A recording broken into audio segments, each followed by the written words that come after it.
welcome back. Over the years, the youth have been the voice of our conscience. They've often spoken out on pressing issues that might not be top priority for world leaders, reminding us adults about what really matters in an increasingly polarized world. Our next session is the youth session with the theme Shaping Tomorrow: How the Youth Can Drive Equity and Sustainability in Education.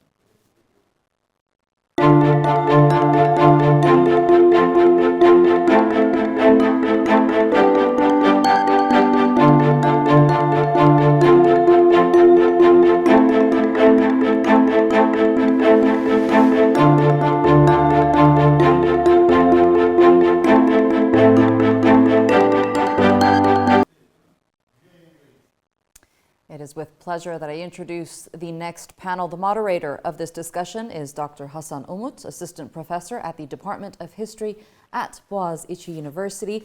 Joining Dr. Umut is Ms. Beyda Torbani, a biomedical engineering student at Samsun University, Mr. Yilmaz Acar, a political science graduate from the University of Chicago, Dr. Ümmühan Zeynep Bilgili from Harvard University's Medical School, and last but not least, Mr. Ahmed Akhlut, who is a student at Kartal Anatolian Imam Hatip High School.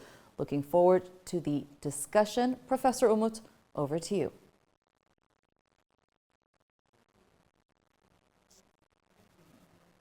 So, thank you so much, and hello everyone. It's a great pleasure to welcome you to this panel at the Istanbul Education Summit. So my name is Hasan Umut. I'm an assistant professor in the history department at Boğaziçi University in Istanbul, and I am truly honored to moderate today's discussion on the theme Shaping Tomorrow: How Youth Can Drive Equity and Sustainability in Education. So I'm really excited to moderate this panel because I have four remarkable young and exceptional individuals. I look forward to hearing their valuable experiences on education, especially in relation to equity and sustainability. But before giving the word to them, I would like to share a few thoughts on the significance of this panel's topic and the challenges that we face, that youth face today. So, which I hope this will help set the stage for our discussion with the panelists. So, this summit reminds us of the transformative role education plays in shaping not just individuals, but the future of entire societies. And equity and sustainability are at the heart of that mission.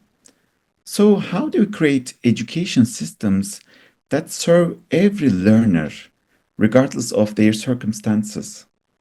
How do we prepare students for a future that demands not only knowledge, but also adaptability, empathy, a commitment to sustainability?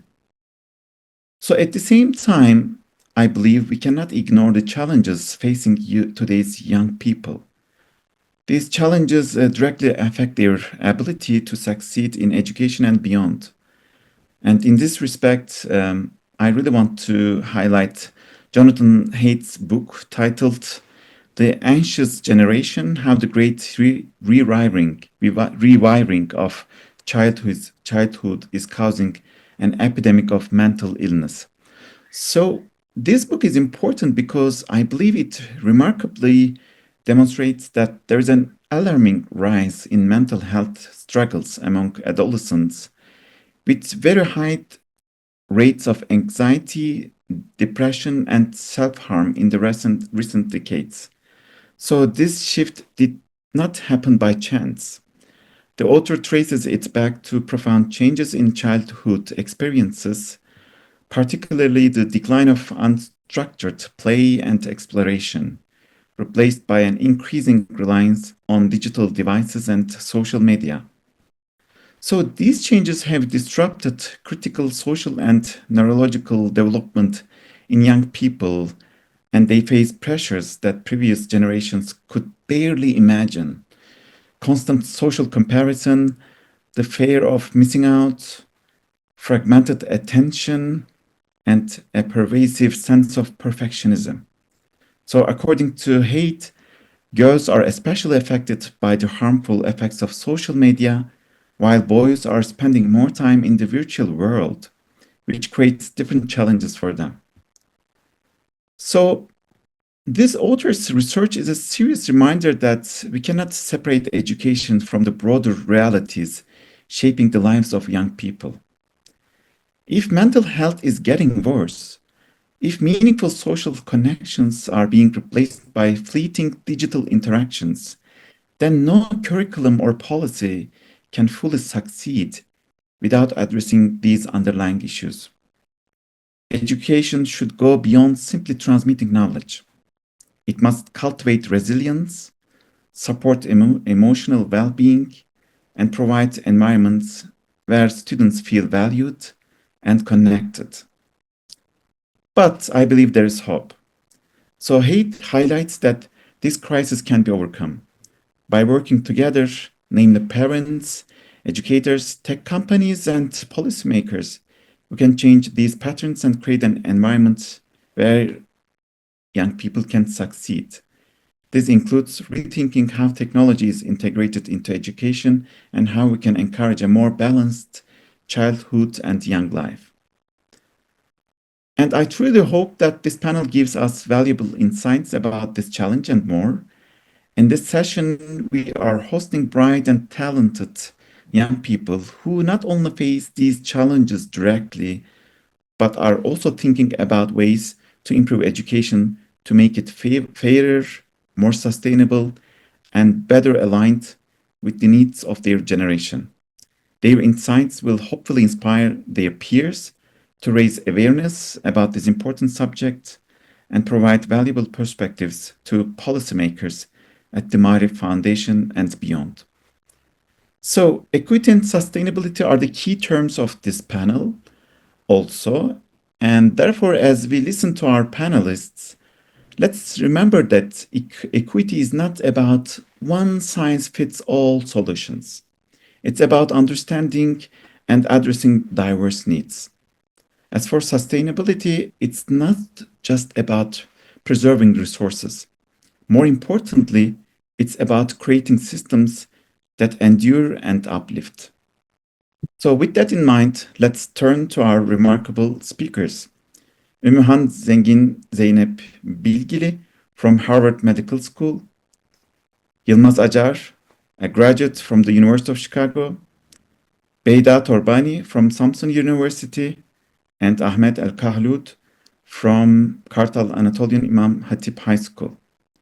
So before inviting the speakers to share their thoughts, I would like to briefly explain the format of the panel.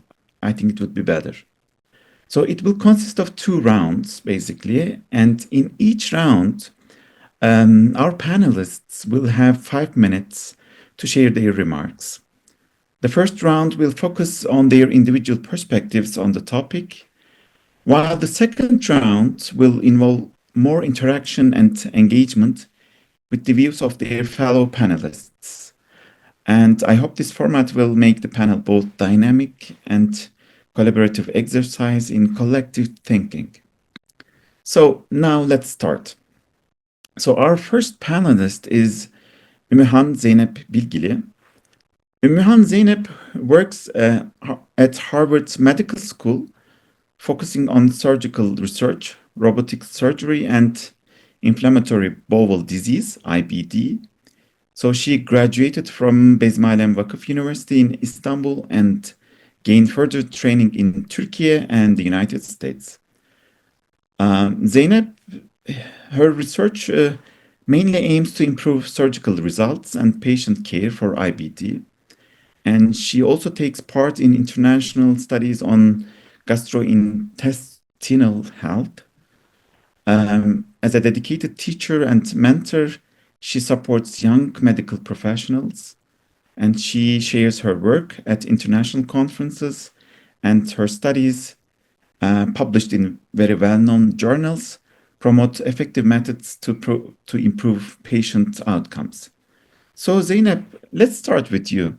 So how do you see the education of the future when you consider our key terms, like namely equity and sustainability? So what do you think? Thank you so much. I believe there is a lot of hope, and I think this panel and this whole summit basically is one of the things that prove that there is hope. So I, in general, see it very hopeful, and I'm sure that as we take more steps, we'll get more closer to having a more sustainable, equitable future for not only for youth, but for everyone. That's fantastic. That's fantastic. Mhm. Would you like to elaborate more on your thoughts about this subject? Sure. So I actually prepared a little presentation. It's nothing big, it's just some visuals. But I'd like to share a few points with the visuals just to make it a little bit more engaging. And then I'm very happy to answer more questions and then dive into those points if that's okay with you. That would be perfect. Sure. Thank you. All right.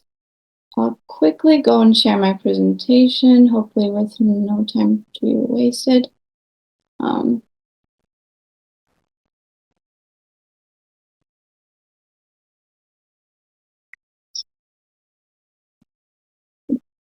I hope it looks okay. Does it? Yes, it is. It's yeah. Okay. I guess the connection is a little bit taking time to get there, but if the presentation looks fine and I do look fine, I'll just go ahead and start.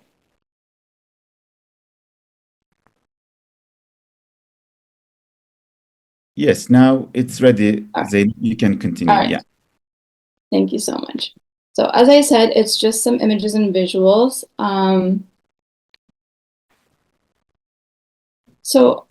Earlier this year, I was invited to speak at my high school.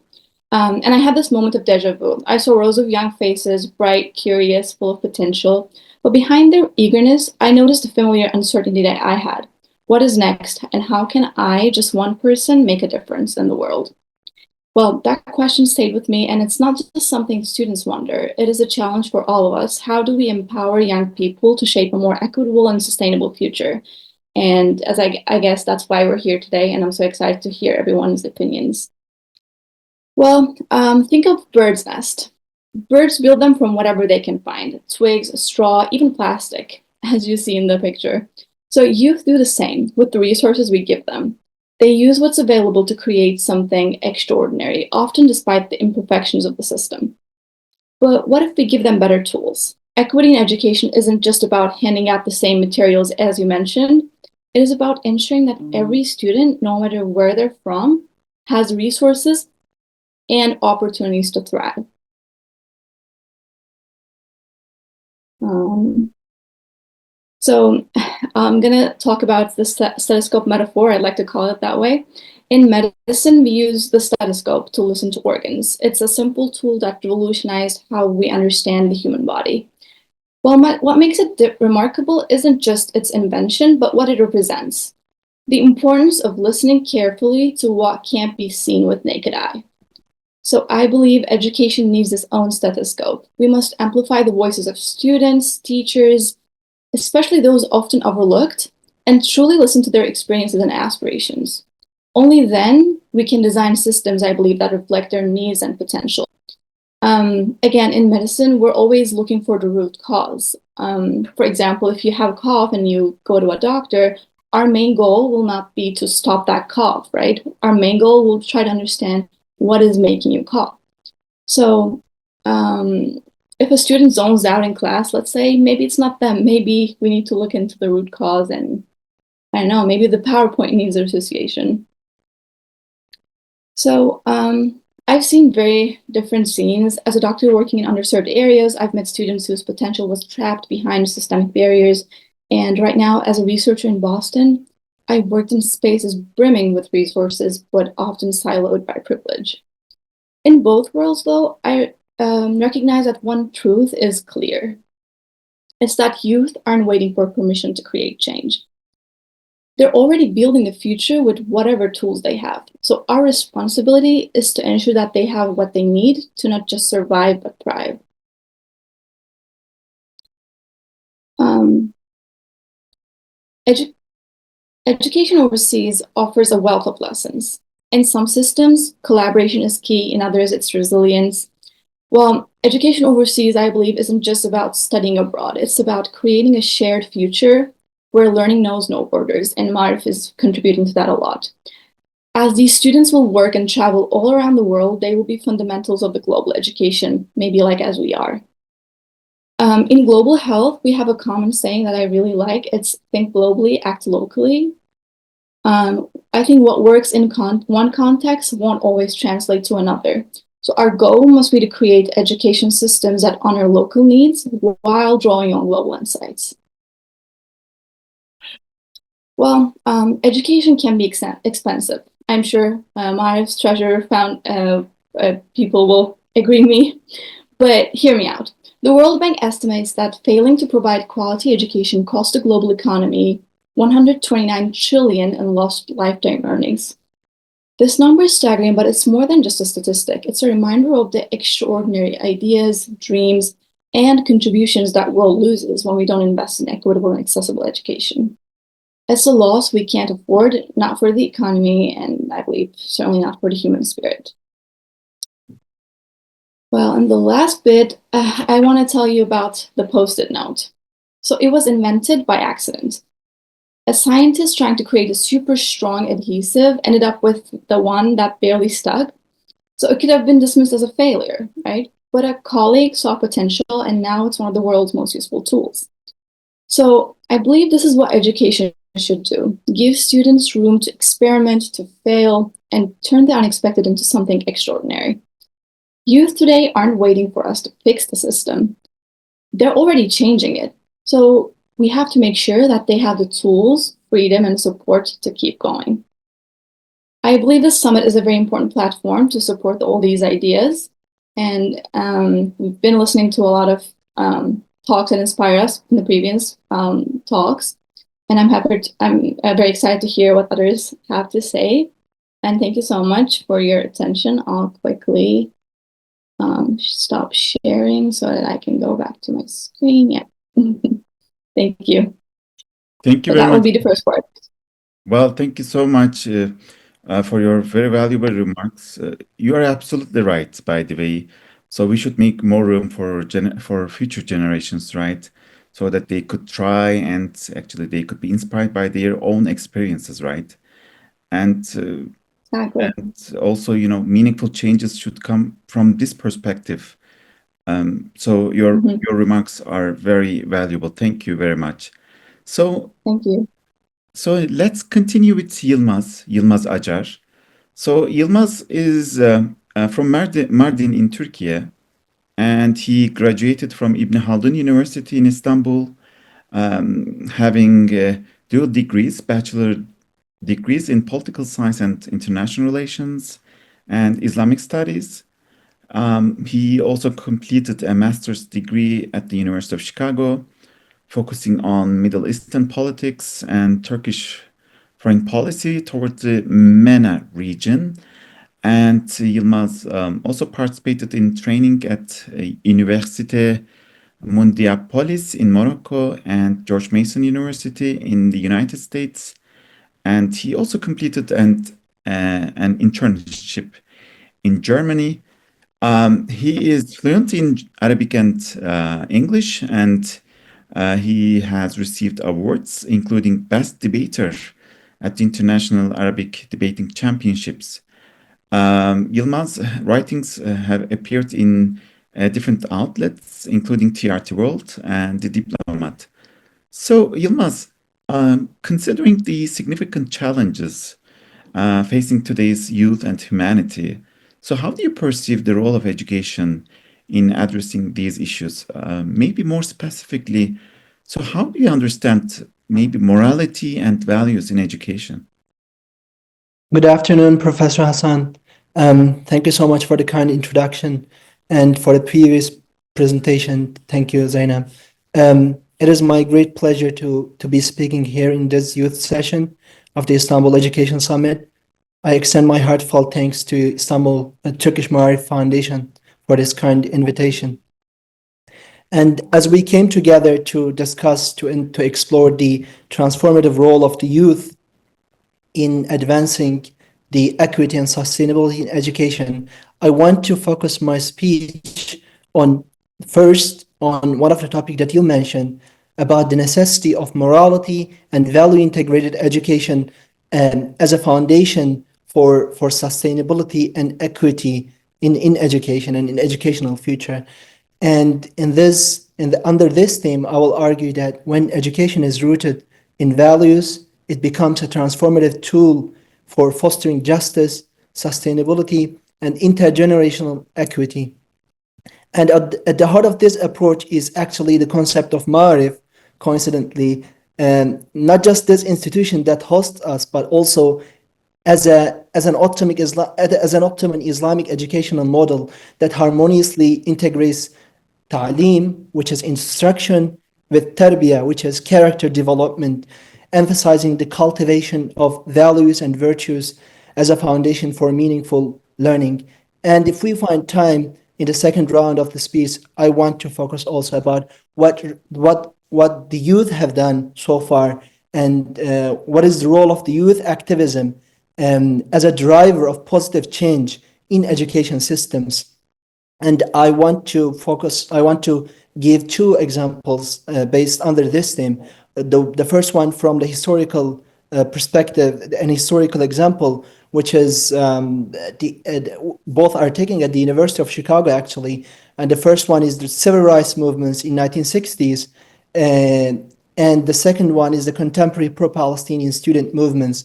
By these cases, I will illustrate how youth so far persistently driven the transformative change in education.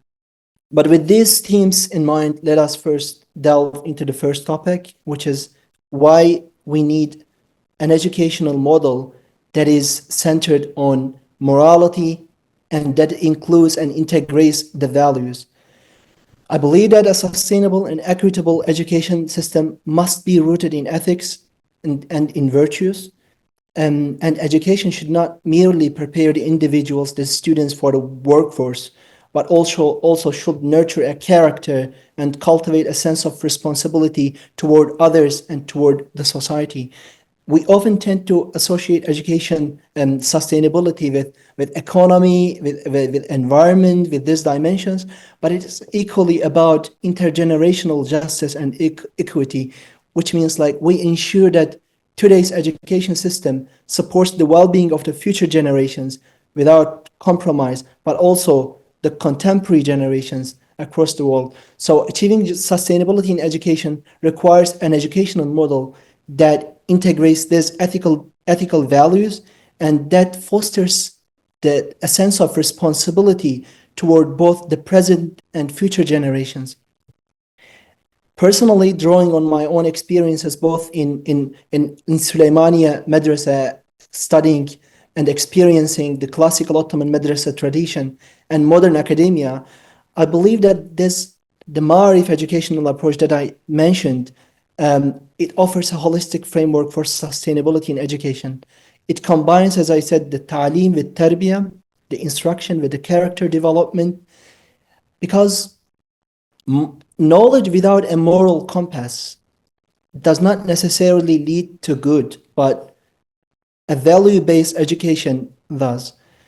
And building on the concept of the irfan, which is wisdom, this approach goes beyond imparting knowledge to nurture morality, social responsibility, and virtue, and equips the young people, the students, with an ethical foundation, which prepares them to become morally grounded, socially responsible individuals, and able to drive change in the society.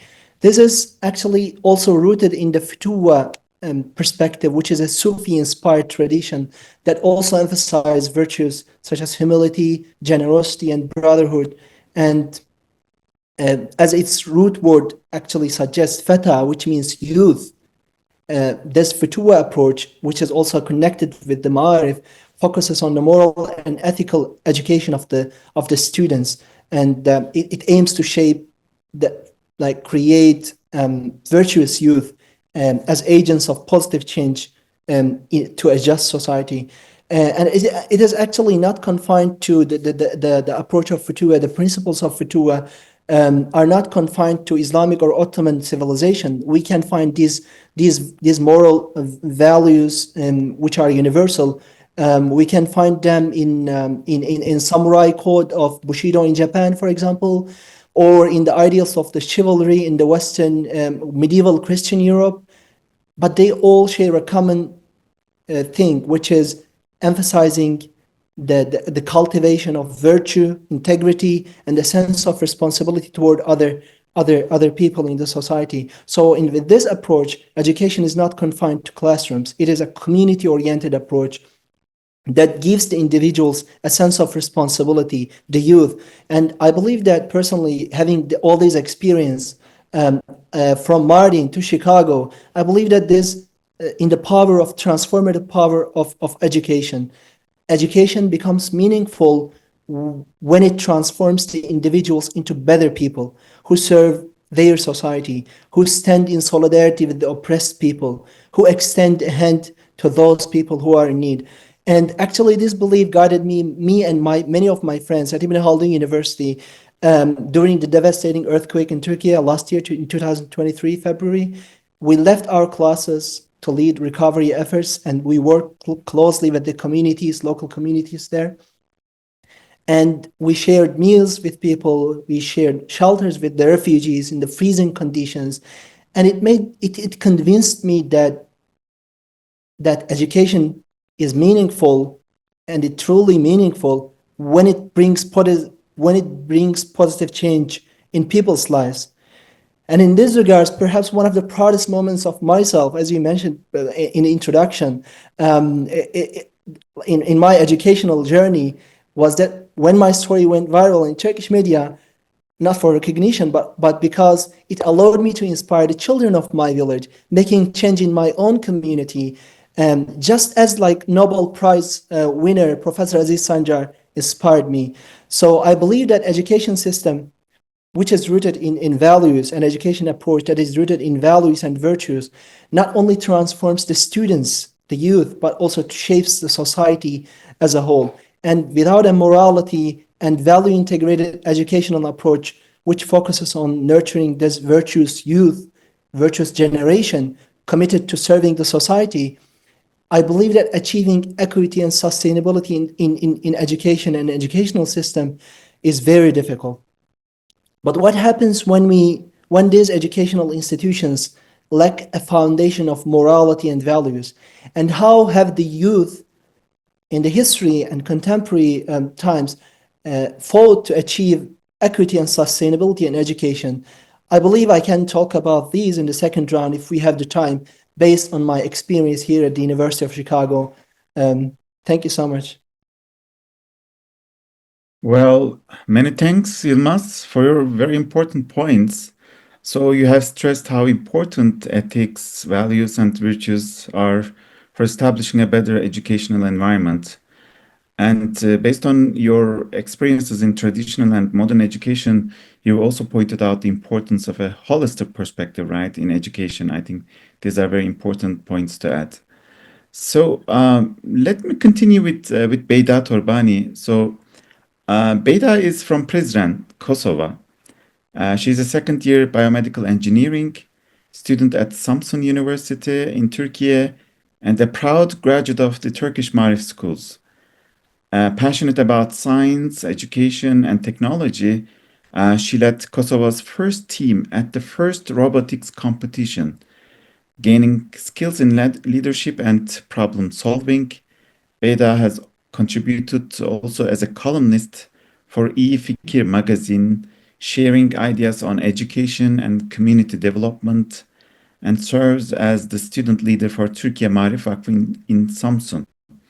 So she's also part of the international students community team and focuses on using her education to promote equal opportunities. So through her studies and initiatives, Beyda aims to inspire positive changes in society.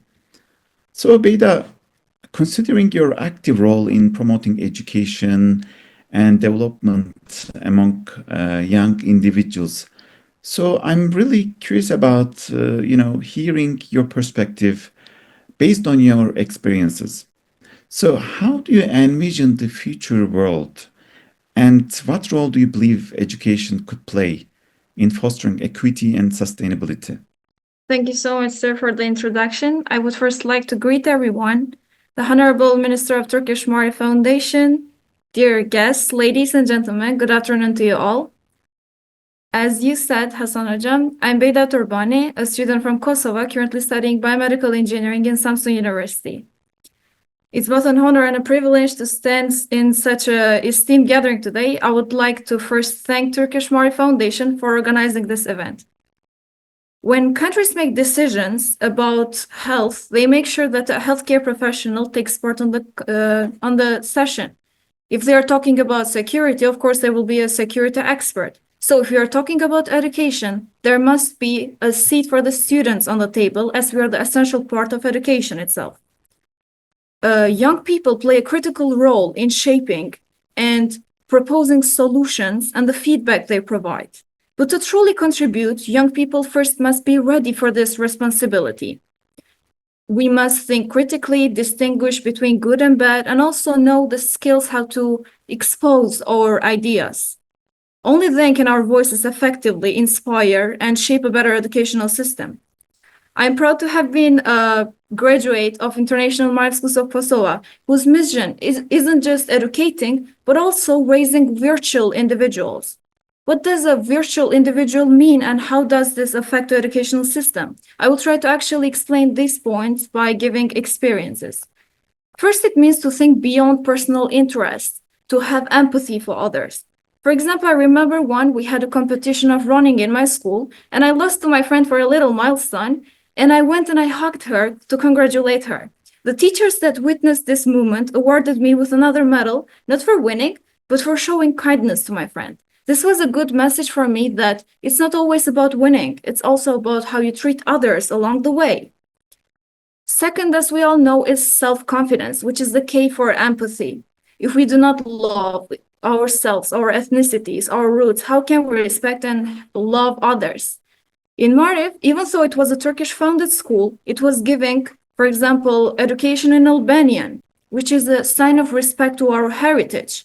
And also the fact that, as you mentioned, our Turkish principal encouraged us to take part in an international robotics competition, where I had the chance of representing my country in front of everyone for the very first time. It was really exciting. At Marif, we were often greeted with the phrase, "Good morning, future leaders." It might be a short sentence, but it has really big values. We had always responsibilities, which became a natural part of our education, actually, whether through organizing science weeks and managing school activities or working on team projects. Effective communication is a vital skill we learned. At my school, we had speaking days, which was a bad day for the shy kids, of course, but it really taught us, built our confidence in expressing our thoughts clearly and engaging with others. If youth cannot communicate clearly, if they don't know how to share their ideas, even the best ideas will go unheard. One of the most remarkable aspects that I love about Marif is that it has a global reach. I have friends from the other side of the world that share the same educational background as me. For example, on the second day of university, I met a girl from Pakistan. She was also a graduate of Marif. And while talking, we ended up on having the same Turkish teacher. I'm talking about two different girls from two different countries on a third different country, and we are sharing the same Turkish teacher. This actually highlights that education transcends borders, fostering understanding and solidarity between cultures. Education isn't just about what we learn in classroom. In my school, I have learned that it doesn't matter where you're coming from. Education can unite us. Even though we are talking about how to improve education, there is a problem in the world that not everyone has access to education. If we take as example Palestinian kids, today Palestinian kids, instead of having the sense of excitement on the classrooms for education, they are feeling fear. Today, dear ladies and gentlemen, all of us don't stand here as individuals, but as representative of countless young people around the world that has only one dream, a world where education is a right, not a privilege, where sustainability is a priority, not an afterthought, and where equity is a foundation, not an aspiration. I would really like to think that Marif is a powerful example of how we can reach this dream. Because in order to make this dream a reality, we must come together. Policymakers, leaders, educators, and students. We must come together in order to make education something that can shape a better future to all of us. Thank you so much. Thank you very much, Beda, for your very insightful remarks. I want to highlight the key term that I got from your conclusion or your speech, broadly speaking. I think it's self-confidence. It's very important for establishing or having initiatives for young generations and for your future individually. And yeah, that's very important. And thank you very much for pointing out these important things. And I really believe that you and your fellow panelists, all of you exemplify this quality, which is self-confidence. And I also appreciate that you have pointed out the achievements of the Marif education in your own experience. So let's continue with Ahmed Al-Kahlout. He is the youngest of the panel, and actually he is the youngest of the whole symposium. Ahmed is a high-achieving high school student known for his academic excellence and active engagement in international projects. He earned his PYP diploma at Nun Middle School and another diploma, IGCSE diploma at Kartal Anadolu Imam Hatip High School, where he is now at 10th grade. Ahmed is a member of the secretariat team for the Gaza Tribunal project, reflecting his passion for diplomacy and justice. An accomplished participant in over 20 Model United Nations, non-MUN, M-U-N, conferences, he has developed strong diplomatic skills and a deep understanding of global issues. Ahmed aspires to a career in international relations and diplomacy. So, Ahmed, given your strong commitment to diplomacy and justice as essential components, components for a just and sustainable future, right? So how do you perceive the role of education in achieving this goal? Or, could you share your perspective on how education can contribute to fostering equity and sustainability? Thank you, Mr. Hassan, for the recognition.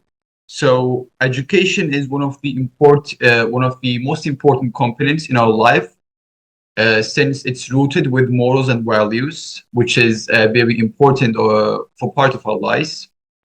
And so we have lots of things to learn from education in terms of equity and sustainability. And as Mr. Hassan introduced me, my name is Ahmed Al-Kahlout, and I'm 16 years old. And also, as he said, I'm the youngest speaker at the Istanbul Education Summit. First and foremost, I would like to express my heartfelt gratitude to everyone who made this event possible and allowed me to share my thoughts with you today. It's an honor to represent my generation and have our voices heard at such an important platform. I'm even more delighted to be in this conference as a Gaza citizen. My grandfather was exiled during the Nakba from his motherland. Even if I was born and raised in Turkey, I still carry the blood of a Palestinian. As I have seen my friends, my cousins, my brothers and sisters being deprived from their education, I really hope this speech can make their voices heard. So, how can young people play a role in shaping tomorrow? First, for young people to take on such a role, they must have a tomorrow to shape. For over a year, before the eyes of the entire world, Israel has been massacring, displacing, and stripping my peers and relatives in Gaza of their basic right to lead a normal life, effectively robbing them of a future they could build. The horrors they endure serve as a grim reminder of what it means to lose one's tomorrow. And in allowing these atrocities to continue, the global community has become complicit in this injustice. But the consequences of such tragedies extend far beyond Gaza. They don't just alter the lives of those directly affected, they reshape the destiny of all of us, including the generations yet to be born. Many of the adults making decisions today seem oblivious to the long-term consequences of their actions and decisions that will ripple across decades and affect us all. Before returning this point, I would like to focus on the pressing issue of inequality in education. Traditional ideas of equality in education often assume that differences in academic achievement stem solely from individual abilities or aptitudes. However, this perspective overlooks critical factors like socioeconomic conditions, regional disparities, and societal biases based on gender or ethnicity. We must recognize that these differences are not purely individual, but deeply rooted in social and environmental contexts. In many countries, including my own, significant disparities exist even within the same nation. For instance, a child in a rural village often has far fewer opportunities than one in a major city.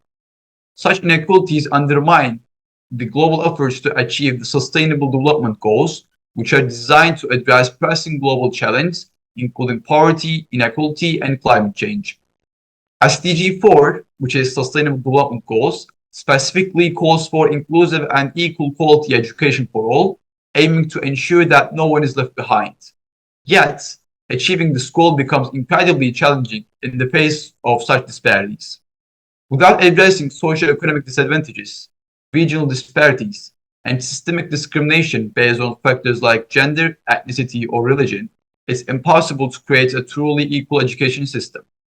Formal equality may aim to provide identical opportunities to all students, but when starting points differ so drastically, this approach often deepens existing inequalities instead of eliminating them.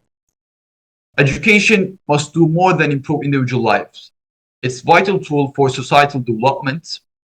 As noted earlier, the United Nations has recognized education as central to achieving the SDGs, as it empowers individuals, reduces inequality, and fosters sustainable growth. To truly fulfill this role, however, education cannot remain static. It must prepare young people not for the world of our grandparents or parents, but for the realities of today and tomorrow. Climate change, technological advancements, and shifting job markets will define the world we inherit. If education does not evolve to meet this demand, it risks perpetuating inequalities rather than addressing them. Given that the decisions made by today's leaders primarily affect young people, it's only fair that young people have a seat at the table. Involving us in decision-making processes, including those about education, is essential to fostering meaningful change. So that will be for the first round. I would like to state some solution ideas in the second round. Thank you. Thank you very much, Ahmet. These are really brilliant points. Thank you. You're absolutely right. Like young people should be more involved in the decision-making process, right? And I really believe that young minds like you and other friends here could make differences on many levels in society, in education, and also in sustaining a fair and valuable life. So, thank you all for your insightful contributions, Zeynep, Yilmaz, Beyda, and Ahmet. At this point, we can start our second round. So, in this round, I encourage you to engage more deeply with each other's perspectives, to elaborate on your points, okay? And actually, you highlighted various ways to actively involve youth in promoting sustainability and equity in education. However, I should say something else as well. So it's important to recognize that such transformations require time and the cultivation of an educational and societal culture. Dialogue plays a crucial role in this process for sure, but it often presents challenges. So, balancing the pursuit of immediate solutions with the commitment to long term value based changes is, I believe, very essential. And I also believe that this balance ensures that we address current needs while navigating meaningful and enduring transformation. So I want to give the floor again to Zeynep. Zeynep, could you please tell a bit more about how your current profession and societal activities are related to equity and sustainability? So how do you see the future for those goals? So just for a few minutes, if you can explain your points about that, I would appreciate it. Thank you so much. Yeah, I'll just quickly mention what I think. So my current role is in medicine, in research, right? It seems relatively irrelevant, although it is very relevant because I think education and health is very tied to each other, because we in global health, we always emphasize how important it is to stay educated and keep educating people about their health to prevent the diseases. So Yilmaz mentioned in his speech that we should keep thinking that education is out of the classrooms. It is in the streets, it's in society, everywhere. I really believe that is the case. When we say education, we firstly think about a school, a classroom, all of us, right? The same way goes with health issues. We first think about a hospital, an advanced care, maybe a surgery, but that's not the case. In both cases, we can think outside of the box and start preventing the diseases in the streets by educating people and educating societies. So I believe that's one of the important points to be addressed. I was also very happy and just excited to listen to everyone talk. Honestly, I was so inspired. I'll be honest, I was not expecting to be this inspired and like hopeful for the future. So I think that's another component of just having changes and sustainable acts is just being hopeful, because sometimes, as we all mentioned about some devastating things about the world, the future, it really gets hard to be hopeful and to keep pushing. It really gets hard. And I believe all of us individually experience these in a variety of reasons as a society as well, and as an international community of the world, planet Earth. So really hard to sometimes be hopeful, but this whole session made me very hopeful, listening to my peers and then how they have really good ideas about the change. So I wanted to thank everyone and the organization for such an amazing job and for giving us a chance to talk. That's all I would say. Well, great points, Zeynep. Thank you very much. Especially thank you for reminding us again of the importance of being hopeful in spite of everything that we go through. You're right. So, Yilmaz, let me continue with you. So, how do you see the future of value-based education? Can you please elaborate more on your earlier remarks? Yeah, for sure. First of all, connected to what Ahmed has said in his presentation, in his speech, I believe that the youth have that agency, have the moral agency, but the educational institutions, unfortunately, don't have that. Connected with what Ahmed said about what is going on in Gaza, in Palestine, and how it is connected to what is going on right now in the United States and in the recent months, I believe that it is also about like equity and sustainability in education. But and I want to give two examples based one historical and the other one is the contemporary example, how young people were not just passive recipients of education but active participants in shaping the educational paradigms, and how youth activism was the main driver and is the main driver for equity and sustainability and had redefined the educational paradigms recently. And both of the cases are actually connected to University of Chicago and Chicago in general. And the first one is the civil rights movements of 1960s, and the other one is the contemporary pro-Palestinian solidarity movements across the United States campuses. But both of these cases, both of these examples shows that student activism is not only about opposing the injustice, but also it is about building a more equitable and morally grounded educational system. The historical example of the 1960s civil rights movements at the University of Chicago is about including many students, including Bernie Sanders.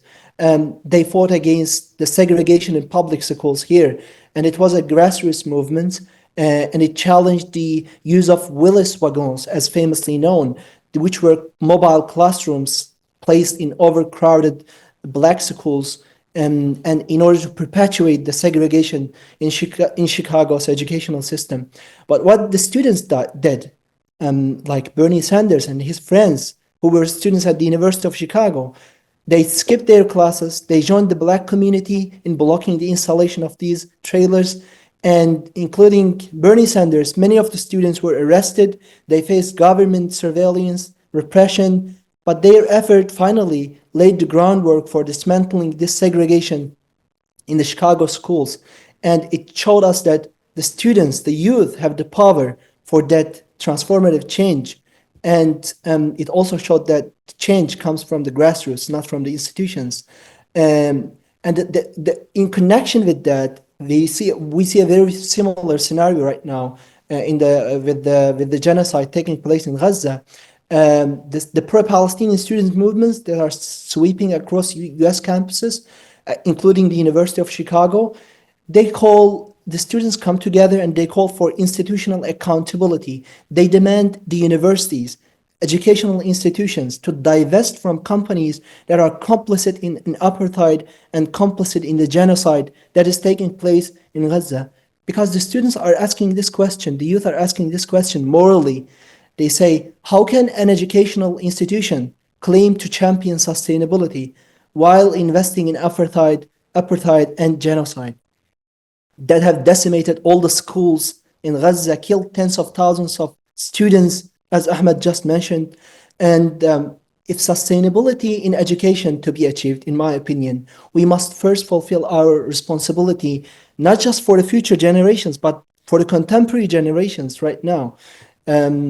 And at the University of Chicago, the example that I want to give is that during the encampments, many students from different backgrounds, they came and they united around the values of humanity and justice. And despite the harsh crackdowns, as we saw in the 1960s with the case of civil rights movement, including the arrest, the disproportionate disciplinary actions towards students, many of my friends who were not able to receive their degrees, these students and my friends and me, we remain steadfast here.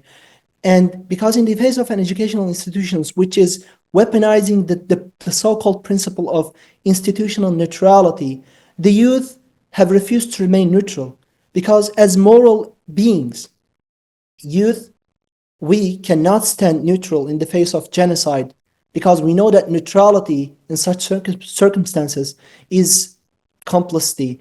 And during the encampment, I wrote an article for the TRT Wall saying that these encampments, these protests are driven not by political ideologies, but by moral and humanitarian imperatives. And this is also connected to Ma'arif Foundation, Ma'arif approach that I mentioned earlier, which centers the morality. And so these students, me and my friends, they set aside all their concerns about rising tuition fees, their exams, their personal struggles, and sacrifice their comfort. And in some cases, they even sacrifice their career for the right of the students in Palestine. But why? Because they recognize that equity and sustainability in education cannot coexist with educational institutions, as I said, profiting from the apartheid and profiting from the genocide. So this is what defines the moral consciousness of today's youth. They are not just passive recipients of what is going on, but they are trying to change this. And also, as digital natives, the young people, the youth, have successfully leveraged the technology and social media. As we know, all the protests spread across the world from the United States, and all the students around the world started to pressure their institutions to divest from companies that invest in genocide. So this digital activism was also a powerful tool that the youth leveraged. I guess like all this, my experience here at the University of Chicago taught me an important lesson, that change requires courage and sacrifice. Nothing comes for easy. And fight for justice is very difficult. And maybe right now we were not able to change the institution's decisions about divestment, about investing in Israeli companies that are profiting from the genocide.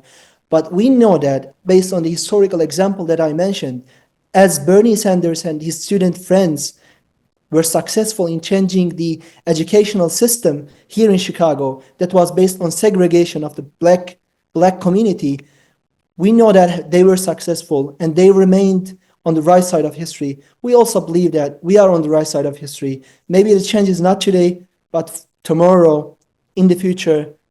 This is something that laid the groundwork for change in educational systems. And I want to repeat again, as I said, education is not about acquiring knowledge. It's about being morally good people, persons, students who serve the society, who make change in the society, and who stand in solidarity with other students and with those who are oppressed. And I believe that the youth, based on these two examples, have the power to drive change in educational system, in education, towards sustainability and equity. Thank you so much. Well, thank you very much, Yilmaz. As as a professor in the history department, I'm particularly pleased that you made references to history, because sometimes we're not so interested in dealing with history to understand current issues, right? But history could give us a new perspective, a meaningful perspective, and thank you so much for giving a different perspective about very important, very crucial subjects that we are unfortunately observing in the modern world today. So thank you, Yilmaz. So how about Beda? Let's continue with you. Could you please share your thoughts on balancing classroom learning with experiential learning? So how do you view the integration of these educational approaches? Of course. I would like to thank my fellows. It was a really good speech, and I really took many notes from their speeches. And I really like especially the example of Ümmühan Zeynep about stethoscope. And I would like to add a sentence from George Orwell's book, 1984, that I read. If you keep up with the little rules, you can break the big ones. So I want to take it as an example that in this world, only the successful one keeps the microphone. And if we have something meaningful to say, we must have the microphone so everyone hears and we can actually make a change. In order to do that, first, we must be successful at this educational system. So we might come somewhere to empower the other educational system to inform. So first, we must be successful in this one so we can change the other one. So I want to encourage all of the future students to actually be good at their lessons, not just to say that educational system isn't good and even if we study, we don't come anywhere. We must be successful so something changes. So first, I want them to learn about their lessons that are currently studying. Well, thank you very much. I think you made a good point for like balancing sort of like personal individual goals with larger major goals, right? I think there should be a balance. Thank you. That's a very good point, Beda. So finally, Ahmed, we would like to hear from you.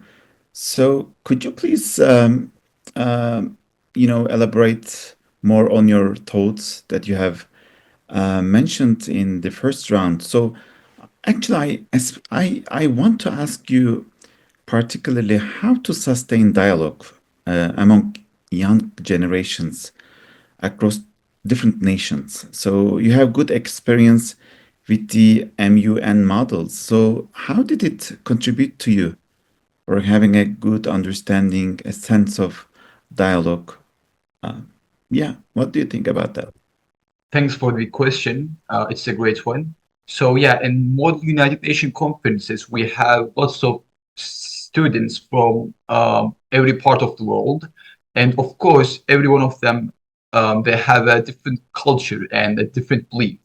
So in these conferences, we sit at the table and we share our thoughts, we share our culture on the global issues like the sustainability and equity in education. And I have learned lots of things. I have learned very different experiences from my friends who live abroad. And these experiences really helped me to have a different perspective on the issue. So I hope this answer would define your question. Continuing with my speech, to ensure equality and sustainability in education, young people must actively contribute to shaping policies and implementing solutions. They can pursue political roles, such as becoming members of a parliament, to bring fresh, on-the-ground perspectives to the table. Being actively involved in education themselves, young people are uniquely positioned to understand its challenges and propose innovative practical solutions. And beyond formal politics, civil society organizations provide platforms for young people to express their ideas and create impactful projects that promote equality and sustainability. From high school onward, they can collaborate with various institutions through these initiatives, gaining leadership skills and driving real change. School clubs, community service projects, and peer-to-peer solidarity efforts like sister school programs can empower young people to take meaningful action with their communities, bridge gaps, and fostering connections. Additionally, youth can grip the power of the digital platforms to raise awareness, lead advocacy campaigns, and engage broader audiences on issues of educational equity. As I stated in the beginning of my speech, by organizing events such as debates, workshops, or model United Nations sessions with a focus on education equality, they can inspire collective action while refining their global understanding of these critical issues. Finally, volunteer work is a transformative way for young people to contribute to society. For instance, the remarkable response of youth during the February 6 earthquake in Turkey showcased their potential to address societal challenges with resilience, empathy, and teamwork. Such activities not only develop their problem-solving skills, but also instill a deep sense of responsibility and compassion. As I mentioned earlier, many adults making decisions today fail to consider how their actions will impact future generations. This lack of consideration is often what fuels the so-called generation gap. Yet, just as young people are tasked with preserving the heritage, identity, and culture passed down by the previous generations, and passing them on to those who come after us, decision makers have a duty to ensure their choices protect the future of those who will inherit the world. Unlike Marty McFly in Back to the Future, we don't have a DeLorean to hop into and fix the mistakes of the past. That's why we must act with care and responsibility now, thinking deeply about the long-term consequences of the decisions we make today. That's why embracing the principle of intergenerational justice is essential. It ensures that today's decisions are made with an understanding of their long-term impact, fostering collaboration between generations, and bridging the gap through mutual respect and shared responsibility for the future. And also, intergenerational justice ensures that today's actions address not only the need of the present, but also protect the right and well-being of future generations. It's an ethical responsibility to pass down the world's resources and values equally. Issues like climate change, resource depletion, and education lie at the heart of this principle, as decisions in these areas shape both today's realities and tomorrow's possibilities. Laws like the Well-Being of Future Generations Act in Wales exemplify how intergenerational justice can be enacted. This legislation requires public institutions to assess the long-term environmental, social, and economic consequences of their decisions, ensuring that policies benefit both current and future generations. Such frameworks encourage sustainable practices while respecting the right of those who will inherit the outcomes of today's choices. If you have seen Planet of the Apes, you might recall how what initially seemed like a distant dystopia turned out to be the aftermath of humanity's own mistakes. This haunting metaphor reminds us that the consequences of poor decisions today can come back to harm us tomorrow. It's a call to embrace intergenerational justice before it's too late. Today, as I stand before you, I'm speaking not just for my generation, but for the future generations as well. everything we do has a ripple effect far beyond our own lifetimes. The responsibility of building a better tomorrow rests on all of us. As I said before, we do not have a time machine to fix past mistakes, but we have the power to make thoughtful decisions today. Let's ensure that these decisions are guided not only by immediate needs, but also by the world we wish to leave behind. As we leave this session today to think about shaping a better future, let us not forget that in Gaza, the flames of genocide are still burning, and every moment of silence only fuels the suffering of an entire generation deprived of their right to live, dream, and hope. Thank you. Thank you very much, Ahmed. Thank you very much for your very thoughtful points. Yeah, I'm so impressed by your points. Actually, I'm very impressed by your visions for the future. Thank you so much. And with these speeches, I would like to conclude the panel. I must say this before ending this session. These four friends, young colleagues, I believe have been an inspiration for a brighter future. Their points, their presentations have shown that they are very aware of the current state of the world and its challenges, but they also have a very cautious optimism, which is very important. And they have also demonstrated very effectively that better education is essential for a better future. So I extend my thanks to Zeynep, Yilmaz, Beyda, and Ahmet. Thank you very much. And my gratitude also goes to everyone who contributed to this great summit. Many thanks to Mari Foundation for their kind invitation to us. Thank you so much, and we wish everyone best of luck. Thank you so much, Professor Umut, and our panelists, Uman Zeynep Bilgili, Yilmaz Acar, Ahmed El Khalout, and Beyda Torbani. I had said before introducing the panel to my colleagues here that this would have by far been the most interesting panel of the day, and I was right. I'd like to quote Mr. Acar. He said, education isn't about acquiring knowledge, but raising morally conscious individuals. And that is one of the prime missions of the Marif Foundation in the field of education across the world. Thank you all very much for being with us at the Istanbul Education Summit.